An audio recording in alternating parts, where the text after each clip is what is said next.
everyone, and welcome to the third week of creative writing. So, thank you all for submitting your nonettes last week.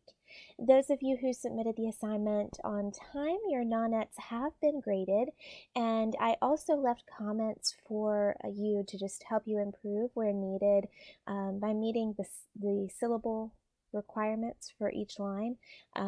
I know that was really hard to do. As you saw in my previous video, sometimes I even mess that up too, right? So I do encourage you though to title your nonettes because again, they will be part of your portfolio at the end of the semester. So to those of you who have not turned in the assignment, please be aware that I will be deducting points for late work. So if you have questions about the assignment, you may email me at the email address on the slide presentation. I'll also put it in the comments in Google Classroom. So last week, I did ask you to write down advice from a trusted adult in your journal. And I am incredibly fortunate that I have a wonderful relationship with my mother, and I love to hear her advice and consider how I would apply it to my own life, even as an adult. So, with that in mind, I would like to introduce you guys to my mom. This is my mom. Her name is Kim, and you can wave it at the screen if you Hi. want to. So my mom has some wonderful advice really for me, but also I'm going to share it with you guys too, because as you guys know, I like to do the assignments you do. And so I'm going to be using this in my writing as well. So, Mom, thank you so much for doing this. And do you have some advice for me, your lovely, wonderful daughter, and my class? I do. Well, I always have advice for you, but Yes. but I'm always glad to share. Um, just a few things. I would say to all of you, don't expect someone else to make you happy. You have to find your own happiness, even if it means in small pieces and spread over time. Also, you need to be true to and stand up for yourselves. You're responsible for you. The choices you make are yours. Own them, accept the consequences, even if they're bad ones. But always remember, let past mistakes be a guiding post and not a hitching post. And what that means is to learn from your mistakes or bad choices and try to prevent them from happening again. But do not continue to dwell on them. If you do that, you won't move forward with your life.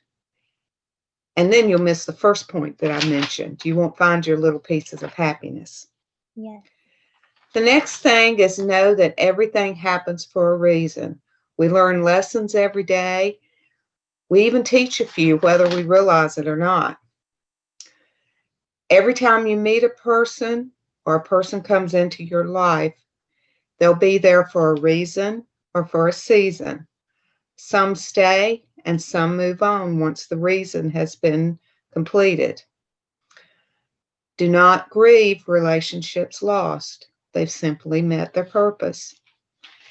Just, and then one last thing is a big thing that I've found for me. If you listen to that little inner voice that says if it's telling you you shouldn't do something or make a choice, listen to it because it might be telling you not to step into the road and there's a bus coming. So just be true to yourselves and be safe and be happy.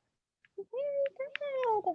I love all of those, especially the last one. That the bus is such a good metaphor, right? For the things that come along that you think and the people who come along, who you think, wow, this person's really great, but something just really isn't sitting right with me. Maybe I need to spend a little more time getting to know this person, from kind of a safer distance, getting time to learn about who they really are before I trust so much of myself with them. And it's, we actually were just talking about metaphors last week, so I think that that's a good little example there. But yeah, and I think this is also very valuable. Each piece of advice there really would work very well incorporated into characters, so you can kind of see those things play out in fiction if you have not yet seen them happen in your own life. Right. Because if we learn a lot from books. We learn if we pay close enough attention. Hopefully, we can learn lessons from books rather than learning them the hard way in our own lives. And you always have to watch for foreshadowing in the stories too. Absolutely, absolutely. All right, well, thank you so much for talking to my class, and we might have you back on in the future to share some more thoughts with us. And I hope you have a great evening. So, yeah, You too. Go well. Love you. love you. I hope you guys enjoyed meeting my mom.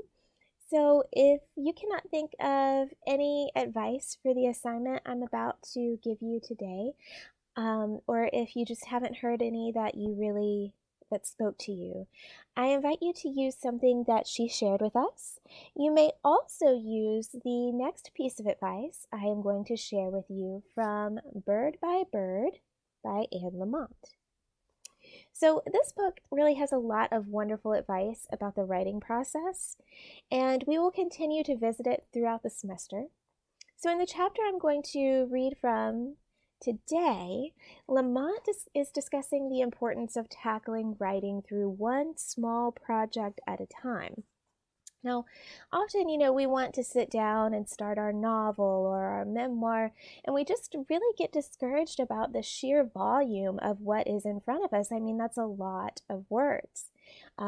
So it makes it very tempting to just really give up, right, and distract ourselves with other projects or hobbies or tasks. And I want to challenge you to adopt a different attitude and think of what Lamont is saying, what her father is saying in this chapter. Here we go. She says, now, just to give you a little bit of background here, Lamont is discussing a project that her little brother had. 30 years ago, my older brother, who was 10 years old at the time, was trying to get a report on birds written that he'd had 3 months to write, which was due the next day. We were out at our family cabin in Bolinas, and he was at the kitchen table close to tears, surrounded by binder paper and pencils and unopened books, immobilized by the hugeness of the task ahead. Then my father sat down beside him, put his arm around my brother's shoulder, and said, "Bird by bird, buddy. Just take it bird by bird." So here, Anne Lamont's father is discussing this with her. I'm sorry, that was her older brother. Discussing this with her older brother, and he's saying, I know this project seems overwhelming. We just have to take it one step at a time, one tiny little bird at a time. So, with that in mind, let's begin discussing our first bird. So today you are going to create a character who somehow shares the advice of your trusted adult. So you could do your trusted adult in your life. You could use some advice from my mom, or you could use the advice from Lamont, taking things bird by bird, one small step at a time when they feel a little bit overwhelming. So from that chapter. Now, you're going to put your character you create in a situation in which their integrity is tested. So, their reliability, their dependability, their honesty, really, their character. And I cannot decide for you if they will pass this test of integrity. That's up to you. But what you must do is give the character or someone else in the story some dialogue in which they discuss the advice you have chosen to explore. For example, in the video from my mom, she mentions listening to your intuition. If something feels wrong, maybe it is. And since I have promised to complete every assignment you were given, here is my exploration of that advice through a character I have just created. The sun warmed Faye's cheeks as she stepped out onto the balcony. Over the sound of her air conditioner, she could hear the blaring television in the apartment downstairs. Mrs. Hodges had probably fallen asleep to the lullaby of the screen again, and now the morning news would welcome her back to reality. This morning we go to Richard, who is reporting live from downtown Searcy. Richard, what is going on at the park? Well, Allison, it appears that 5 people have been arrested for camping overnight in the city park. Faye's eyes widened as she remembered a conversation with her younger brother just a few days before. Brian got this crazy idea to camp in the city park downtown this weekend. He said we could wake up and hit the skate park right after. You know that's illegal, right? Nah, he said some guy was camping there last weekend and he got away with it. Besides, we will only be there a few hours.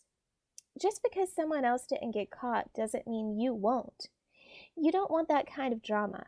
August, just go out in the morning like a normal person, please. Faye, I'm 18 years old. Let me have a little fun. Look, August, I just have a really bad feeling about this. If you have a bad feeling about something, you should really think it through and decide if the consequences will be worth it. Look, I can't stop you, and I certainly can't stop your friends, but this is a ridiculous idea. Even you have to admit that sleeping in your bed sounds a lot more enjoyable than hiding from everyone and trying to fall asleep with nothing but concrete under your sleeping bag. He had rolled his eyes and shrugged off her response, but he seemed to drop the idea. And now? Well, she wasn't so sure he had dropped it at all. Faye ran through the list of boys her brother hung around with in her head. Brian, Robert, Clay, Rowan, and Sam. 5. That meant someone got away or someone stayed home. She turned and bolted back through the opening in the sliding glass doors. There was no television in her apartment, so she went straight for her phone. No messages. Surely someone would have let her know if her brother was among those gracing the channel in the apartment below her. With shaking hands, she pressed the call button on his contact information. The phone rang 7 times and went to voicemail. She hung up and called again. On the 6th ring, the phone was answered and she heard a crash. August, she shouted into the phone. August, are you okay? Ugh, Faye, what time is it? I dropped my phone. I think the screen is cracked. Never mind that, August. Where are you? Where do you think I am? It's 8 a.m. on a Saturday, Faye. I'm in bed. The rest was a muffled version of something she was sure she did not want to hear. With a smile on her face and a sigh of relief, Faye said, August, go downstairs and turn on Mom's TV. Your friends are on the news. Okay, so obviously that was a little rough, right? But you can hear my mom's advice and Faye's advice to her brother, August.